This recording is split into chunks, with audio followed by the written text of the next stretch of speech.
And away we go. It's just me at the moment. Eric said he will be joining in a few minutes. Once again, not sure about risk, but maybe, who knows, when we least expect it. Anyway, on with what goes on in the world today. Scientists transplant crossbred corals to help save Miami reefs from climate change. Scientists from the University of Miami's Rosentiel School planted hybrid elkhorn coral fragments near Key Biscayne on July 1st, 2025 to aid reef recovery. The effort responds to over 95% loss of Florida's elkhorn corals caused by disease, poor water quality, bleaching, and the 2023 marine heatwave. Researchers bred hardier elkhorn corals from Honduras, where conditions are warmer, and placed fragments on concrete bases along the reef to test survival and resilience. Lead researcher Andrew Baker called this the end of a very long process and highlighted that Florida reefs need outside help due to global climate threats. This transplant marks the first permitted international coral crossbreeding on wild reefs and may increase genetic diversity to help corals withstand future warming. It's great to see that there is efforts and dedication to revive the reefs. Very good, very nice, and that's only the beginning. There will be more. However, one should ask when we will hear of this again. Not for a while, perhaps, but it is a start. EU court says France can fine climate activists who stole portraits of Macron. The European Court of Human Rights on Thursday, July 3rd, dismissed the appeals of 11 environmental activists who had filed a criminal conviction for removing and retaining portraits of President Emmanuel Macron in several French town halls. The court, which sits in Strasbourg, ruled that the criminal proceedings were brought after the actions committed by these activists in Paris, La Rouge de Glun and Linociem in 2019 should be considered not as having a deterrent effect on the expression of their messages, but as part of their communication strategy. It also considers that the sentences handed down, suspended fines ranging from 200 to 500 euros, are among the most moderate possible sanctions, and are therefore not disproportionate. The European magistrates also point out that the French courts had taken into account, as the basis for their convictions, the absence of restitution of the portraits, considering that the simple removal of the photos of the head of state would have been sufficient in itself to express the militant message. Well, it may not be much, and it does not make a lot of sense, but it is a very strong message at that. Still doesn't add up, but it's something. It's really getting the word out to say, I don't approve of the government, or at least, well, it's not very clear on the reason why they did it. They just did it, and they will be punished for that. So, honestly, it's very complicated. The French are known for protesting in the most radicals of ways, but yet there are times that I wouldn't call them petty, but again, there's always something that may not be noticeable. At least what I'm saying is not adding up. Hopefully something gets solved and whoever was responsible maybe take a lesson out of this, and hopefully they'll do a better job of getting the message out and do a better job of getting away with whatever they were doing, because that's just embarrassing how they got caught. Russia becomes first country to recognize Taliban government. On July 3rd, 2025, Russia formally recognized the Taliban government in Afghanistan, becoming the first country to do so since 2021. The acknowledgement came after Russia officially delisted the Taliban as a banned group and lifted restrictions against it in April. The Taliban top diplomat in Kabul held discussions with Russia's envoy, Dmitry Zhirnov, during which the ambassador formally communicated Russia's decision to recognize the Islamic Emirate of Afghanistan, emphasizing plans to enhance cooperation between the two nations. Butaki called the recognition a good example for other countries, while critics like former MP Fauzia Kufi warned it legitimizes impunity and endangers Afghans amid ongoing restrictions and sanctions.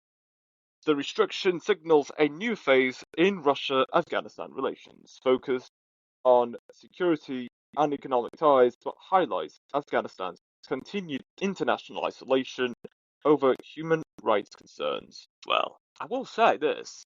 It's a bold move to do this, especially this early into the current Afghanistan government. Yeah, I'm not supporting it nor against it, but I would be cautious about where this will go. One thing to point out is how extreme does one have to go to achieve what they want? This applies to anyone and anything that operates in an administration because the reason why for many years, a decade or two, that US soldiers were in Afghanistan to begin with is to go against the Taliban. But little do they know, no matter how hard they tried to prevent that, it just wasn't going to cut out. They were fighting a losing battle. And when they pulled out, which unfortunately they should have done sooner, the opposition, the Taliban, got control of the Afghanistan government. I do not support any of the violence, any of the motives of said people groups.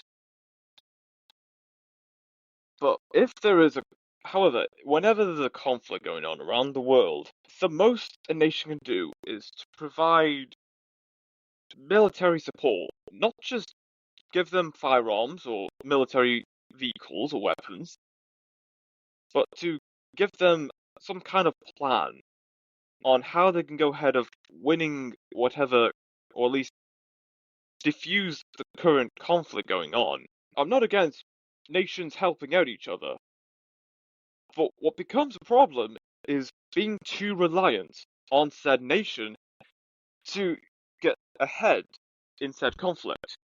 Because, like what happened with the United States soldiers pulling out of Afghanistan, where was the support? Where was the support for the previous Afghan governments? What were they going to do? What game plan do they have in mind? And yeah, the rest of that was all history, and from that moment on has led to where we are today. So, in a world of geopolitics, it's complicated. Very, very complicated. Especially, you haven't heard about this in a while. Hello, Eric. Hey, what's up? Not much. What are you talking about? Russia became the first country to recognize the Taliban government in Afghanistan. Really? The first country to recognize that? Yes, Huh, that's interesting. You would have thought that other countries would have recognized that by now, huh? yes. It's quite bold for a country to be the first to recognize the current Afghan government under the Taliban. Yeah, so, what are they gonna do? Are they just gonna leave it alone, or are they gonna, like, take action? Well, the thing is, the last time West nations of the Western world got involved in a conflict in Afghanistan, that there wasn't much progress that they think was favorable in them in their own perspective. And it got to a point, you know what, let's just pull them out. And they pulled out, and then look what you got. The previous Afghan government has been overthrown by the Taliban, making it the new Afghan government. So I don't have a problem with other nations helping out, but what becomes a problem is being too reliant on said nation. And when that nation all of a sudden pulls out, what game plan do they have? What are they going to do? Do they have the weapons that they need? If none of that, if all that answers no, then, well, they're screwed. I don't think any of this conflict should have happened to begin with, but it's going to happen. There's always going to be someone wanting to get to a position that they want to be and try and get a message out to in what way they want to get the message out. Yeah, 100% agree. There's always going to be conflicts where there's or further hitting that point. And all you can really do is make your own decision. Yeah, pretty much. It's like there's always going to be conflict anyway where there's peace. And peace wherever there's conflict. So there's not really much you can do from there. Just be patient and wait and see what will happen, and hopefully the outcome is better than. Bitcoin news. BTC whales wake up from 14-year slumber to move over $2 billion of BTC on-chain data shows. Wallet addresses, each containing 10,000 Bitcoin, woke up for the first time in more than 14 years.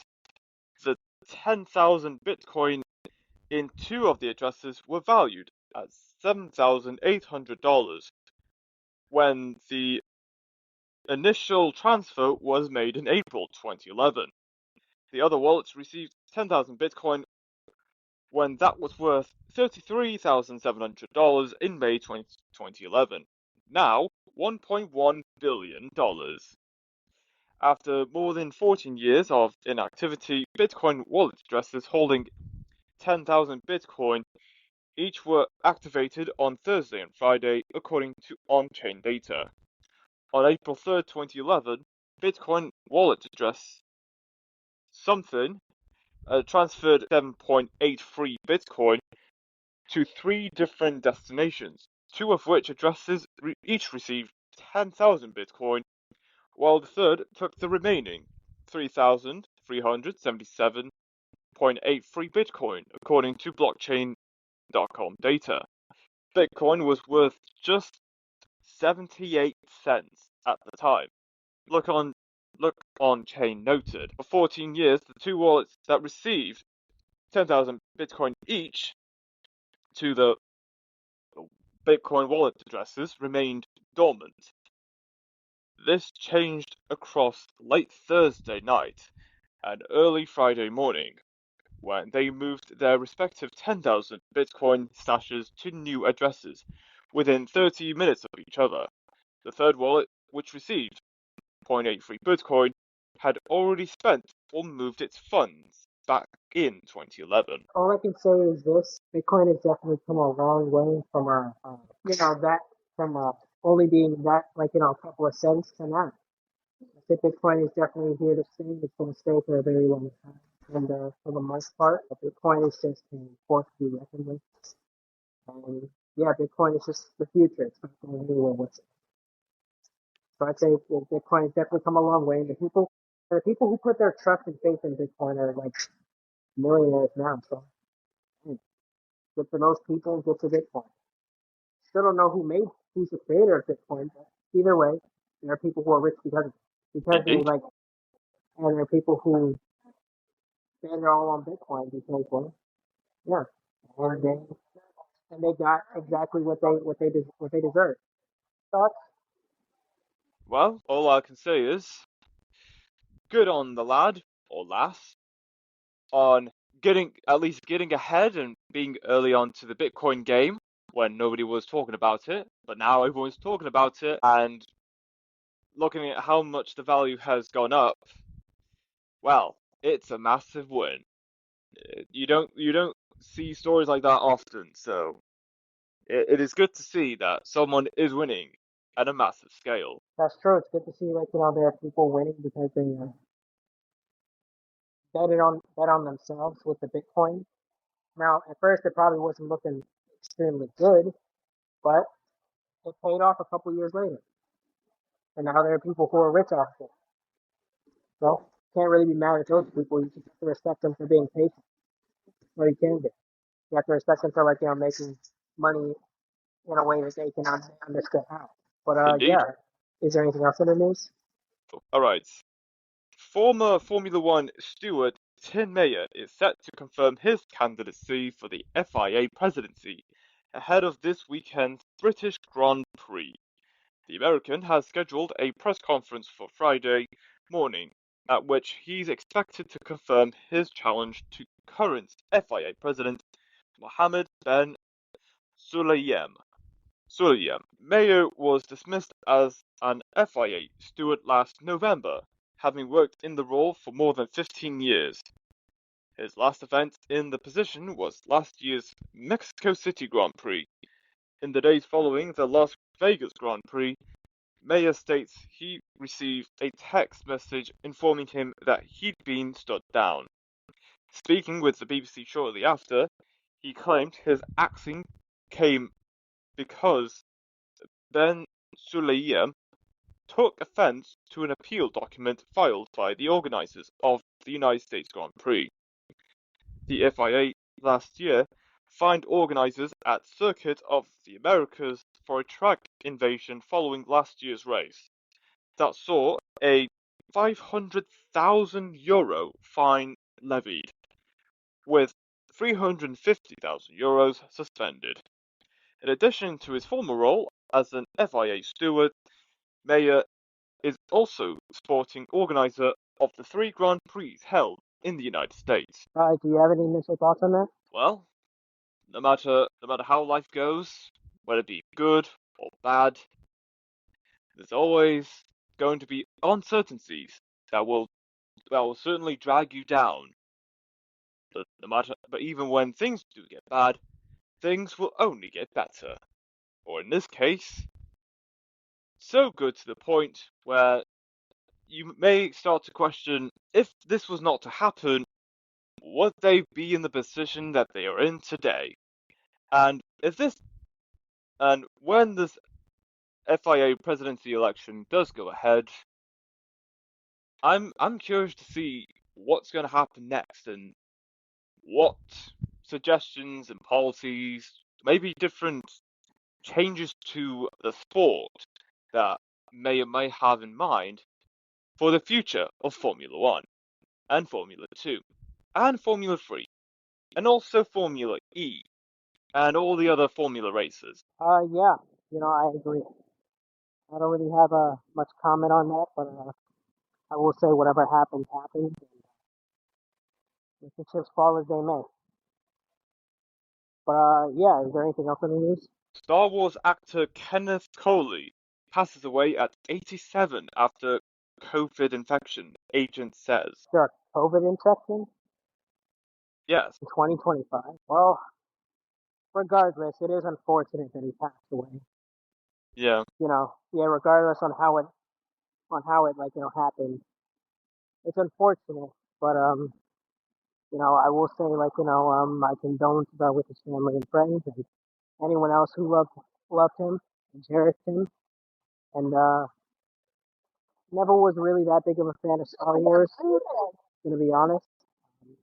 I knew of Star Wars. I watched some of it, but as a kid, it just wasn't my cup of tea. But I'm pretty sure a lot of Star Wars fans are upset about that news. And yeah, it's like for the most part, well, I will say, hopefully he is resting in peace. I will say to his fans and his family, he will be missed. But yeah, is there anything else in the news? CoreWeave becomes first hyperscaler to deploy NVIDIA GB300 NVL72 platform. Okay. Let's hear more about that. Dell on Thursday said it had delivered industry's first systems built on NVIDIA's GB300 NVL72 platform to CoreWeave, a leading AI cloud service provider. CoreWeave said that it had deployed the Blackwell Ultra-based cluster when its data center hosting provider switched. Dell's and CoreWeave's initial rollout involves Dell integrated racks equipped with 72 NVIDIA Blackwell Ultra GPUs, 36 ARM-based 72-core Grace CPUs, and 36 Bluefield DPUs per rack.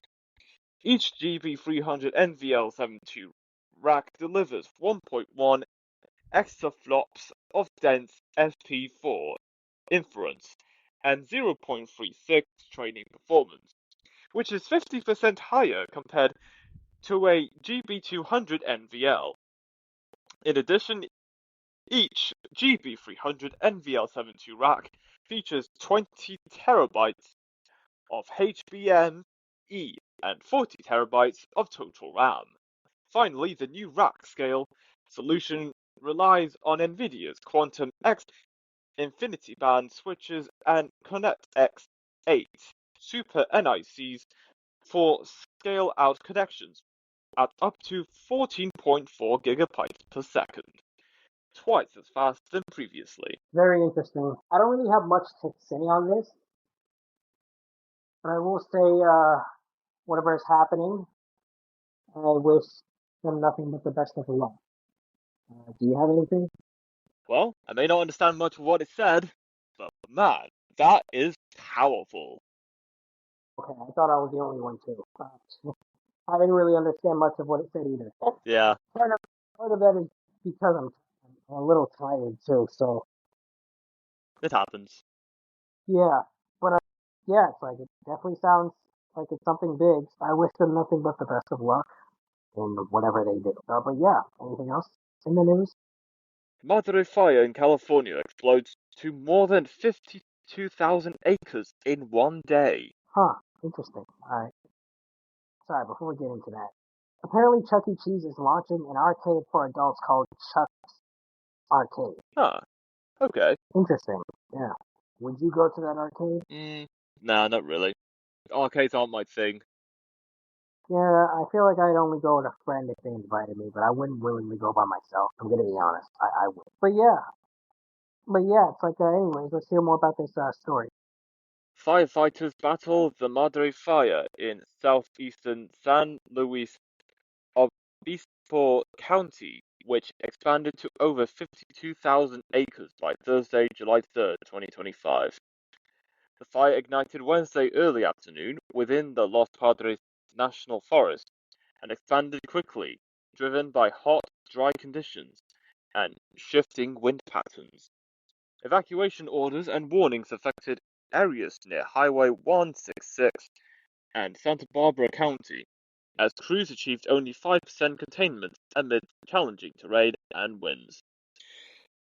Meteorologist Ryan Kittle noted gusts could reach 40 miles per hour late Thursday, while Dan Turner said the fire burns until winds stop and that safety remains the priority. The fire remains active with significant damage risks, highlighting ongoing wildfire threats in California during the current season and prompting expanded resource deployment. So sorry, my head is just so cloudy.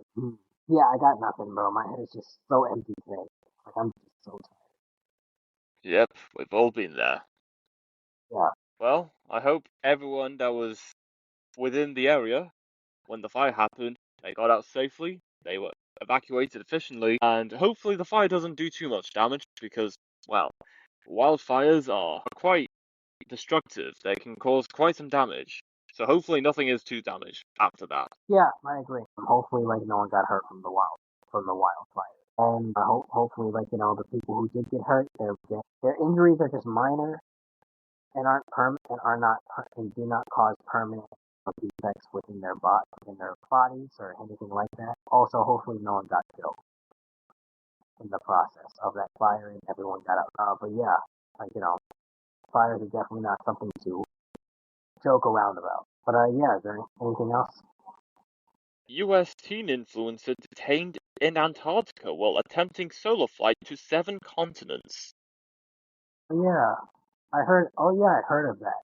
Apparently, like, she got detained because she flew over Antarctica or something like that. Well, that's one part of the story. Yeah, it's one part of it. Yeah, that's all I got from the story. Oh yeah, she was also doing. Oh yeah, she was also, like, flying to, like, raise money for cancer, I believe. Yeah, a $1 million cancer fundraising goal. Yeah. Okay. Yeah. Let's hear more about the story. Alright, on Saturday, June 28th, Chilean authorities detained 19-year-old Chinese-American influencer Ethan Guo after he submitted a false flight plan and landed at Lieutenant Rodolfo Marsh Base in Antarctica without permission. Driven by his 7-continent flight challenge and $1 million cancer fundraising goal, Ethan Guo submitted a false flight plan and landed without permission in Antarctica, violating regulations. Chilean authorities report Guo submitted a false flight plan, diverted to Antarctica, and endangered air traffic safety during his detention on King George Island. Following his detention, Ethan Guo faces a 90-day investigation and must remain in the Chilean Antarctic sector until authorities permit his return. This case underscores the breach of multiple national and international aviation regulations, potentially prompting stricter enforcement against unauthorized flights to protected regions like Antarctica. Well, I will say this. It's definitely unfortunate. It definitely is unfortunate for the fact that you know, those cancer patients will probably not get the money that they need in order to for treatment. And it's just an unfortunate situation in general. A person getting mid flight just for simply trying to raise money for a good cause. That alone is very unfortunate. And obviously, I hope that person raises the money for a cancer patient. So that is a good thing that they're doing. But just probably next time don't fly over Antarctica. Indeed. There's supposedly nothing there. Obviously, we know what's there. It's where the Rothschilds are pretty much stationed. They probably bought Antarctica. They probably bought the whole of Antarctica and the station there because that's probably that's the last place anyone would go to. Probably. I mean, would you willingly go into the cold? Would you willingly go to a cold place for a vacation? Yeah, sure. You would, actually. Yeah. Actually, no. You're right. Most people. Actually, you're right. Most people would probably just to snowboard. Probably just for snowboarding and all that stuff. Actually, yeah, no, you're right. Okay, let me. I'm not even gonna try to correct that. You know exactly what I mean. Yeah, I'm not even gonna try, bro. My mind is scrambled today. But yeah, okay, yeah, no, yeah, I'm not even gonna try. But yeah, it's like I suppose they bought the whole of Antarctica and they just stationed there because it was probably secluded from everywhere else or something like that. I'm not sure.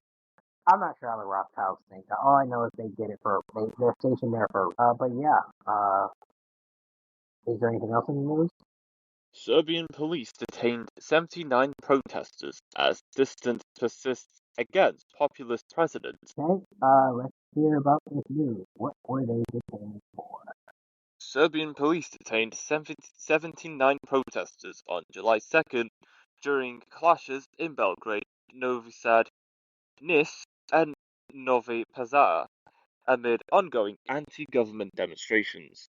The demonstrations started last December following a deadly accident on November 1st when the concrete canopy at the railway station in Novi Sad fell, resulting in 16 fatalities and prompting calls for openness and responsibility.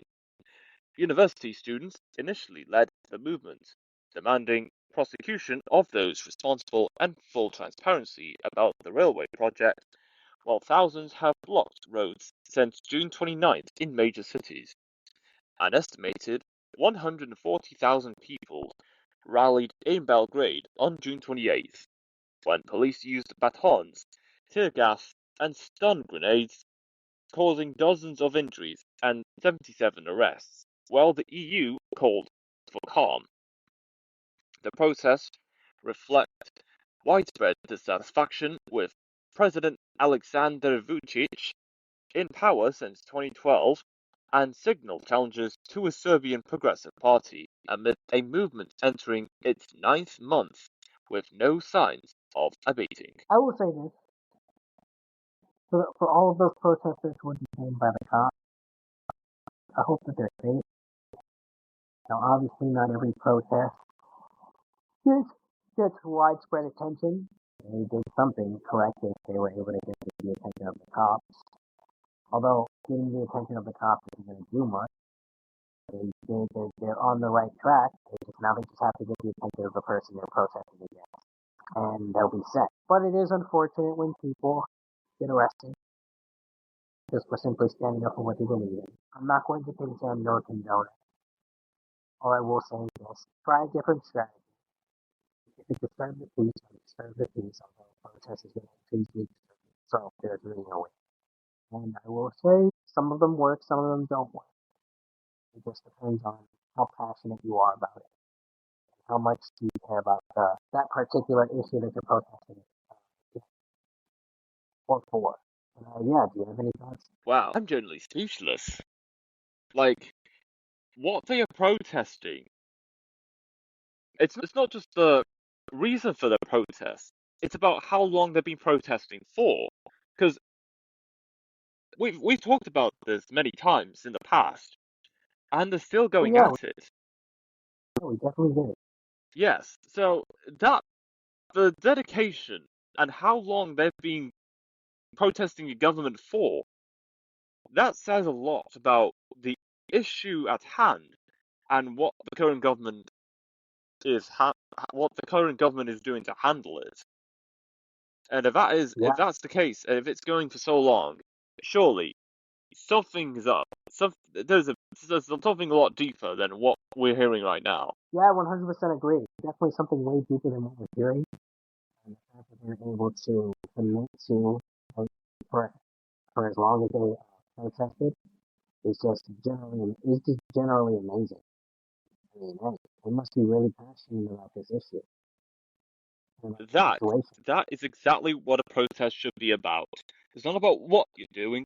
It's about having a long-term plan and getting the message out until enough people are getting attention of it. Even the BBC are talking about this.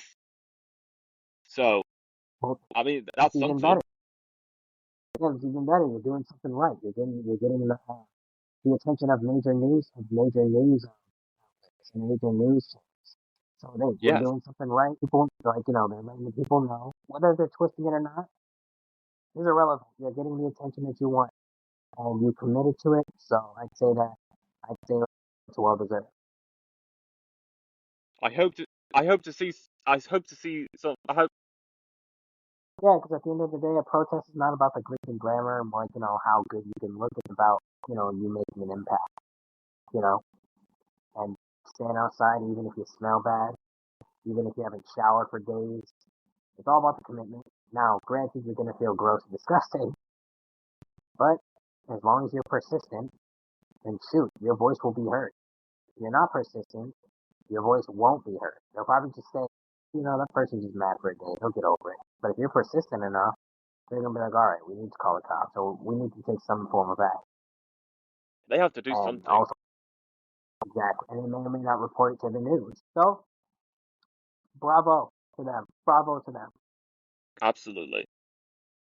for doing what they did, fully committed to the cause. But yeah, is there anything else in the news?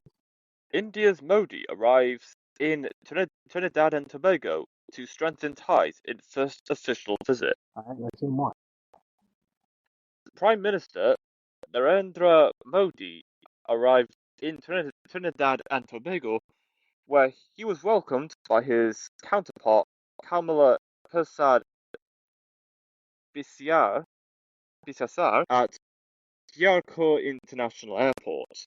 During the visit, Modi will discuss ways to strengthen the bilateral relationship between the countries. Modi expressed a belief in great potential for collaboration in areas like digital artificial intelligence and agriculture. The visit aims to enhance the historical and cultural connections established between the two nations. Do you have any thoughts on this? Well, uh, actually, I don't have much to say. It's just nice to see world leaders just try and get along and trying to make their countries a better place to live in and work something out along the way. It's great to see that. See, world leaders trying to make their countries a better place. and not just jump into random warfare for stupid reasons. So yeah, that's all I have to say about that too. Yeah, anything else? Trump, Zelensky discuss weapons escalating Russian strikes. This is good.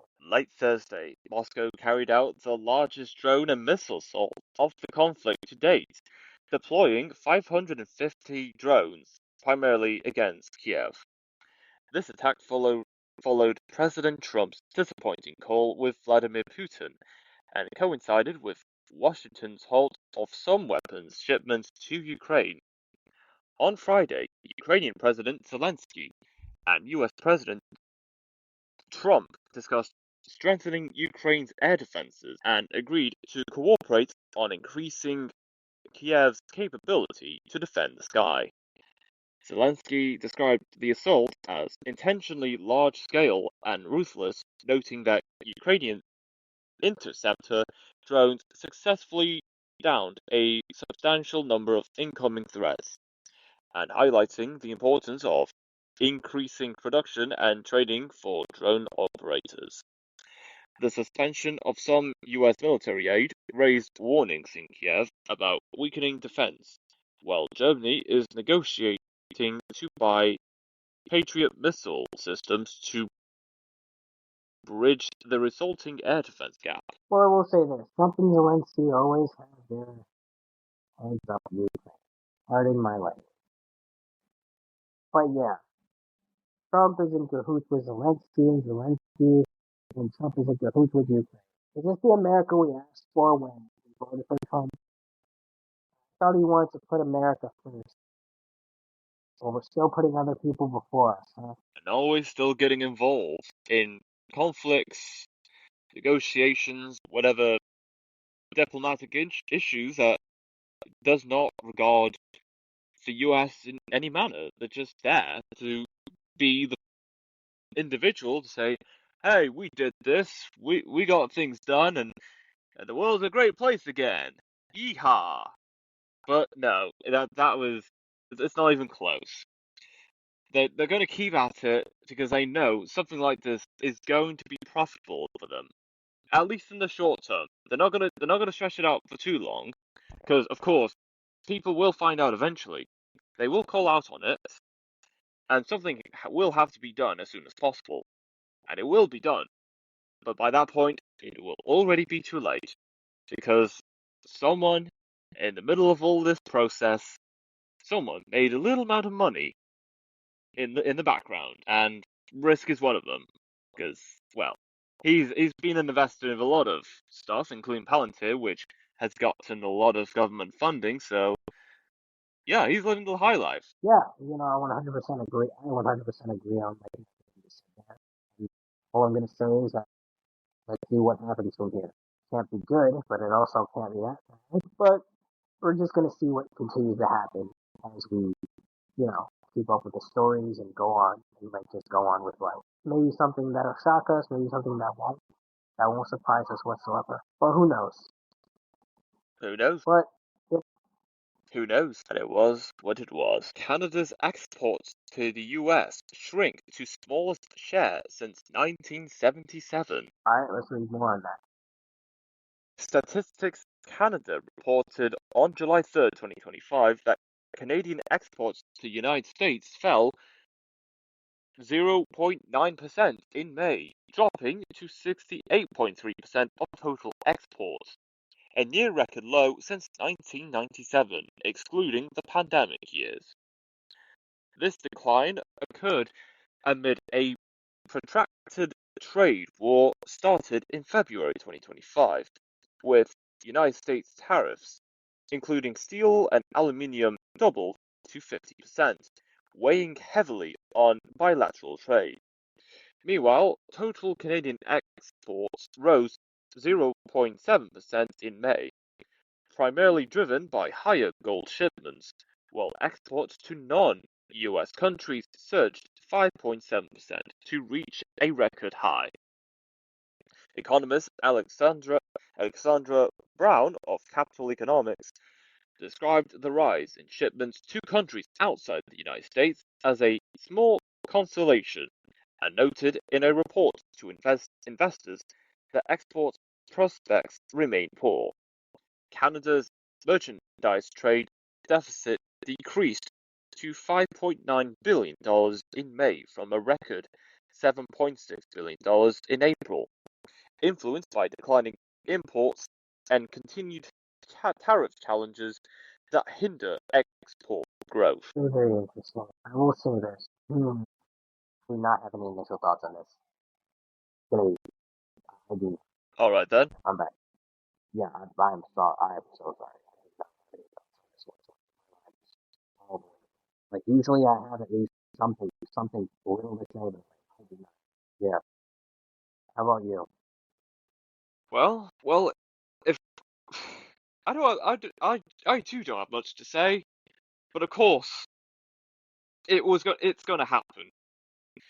If there isn't much trade going on between the US and other countries because of the tariffs that Trump says he was going to put in place, but we don't know what on earth's going on with the tariffs. Yeah, of course, nations aren't going to be sending stuff or bringing stuff in with between the United States. So, well, it's not very surprising that there is a decrease in exports and imports between Canada and the United States. But of course, even though the US may be a bit tricky at the moment, it's not stopping Canada doing business with other countries. So, well, that's something. At least it's not all bad for Canada. There's still business going on, but it does come to show that if things become uncertain or things are just becoming severed over time, you got to have a backup plan. There has to be a solution, or at least another strategy that a country should take so that it can continue to grow economically for the future. I cannot agree more. I really couldn't agree more. You're absolutely right. But yeah,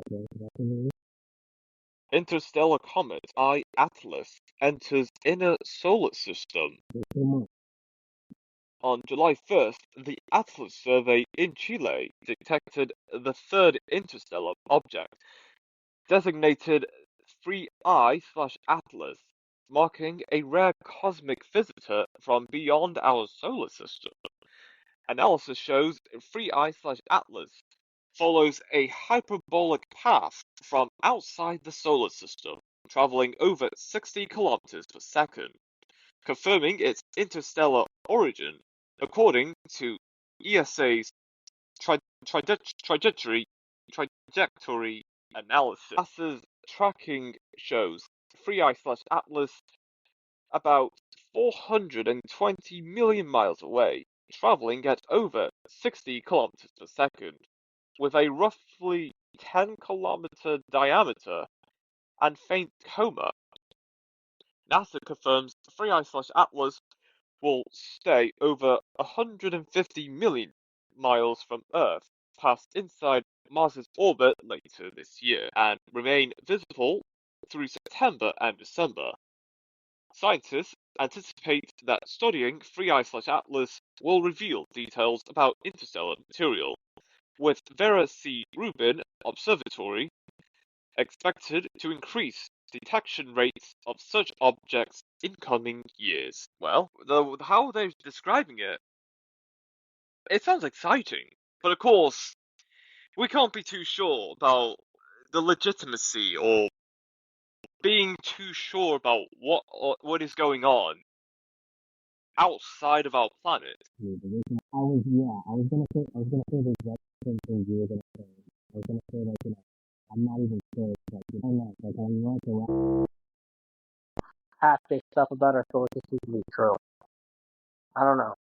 Like I don't know. Ever since it's like I realized that we have a firmament over our over the Earth, it's like I question if we can even access that solar system.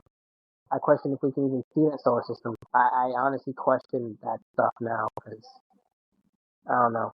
It just doesn't make that much sense to me. I can believe that we have a solar system and that we have space. obvious in the universe.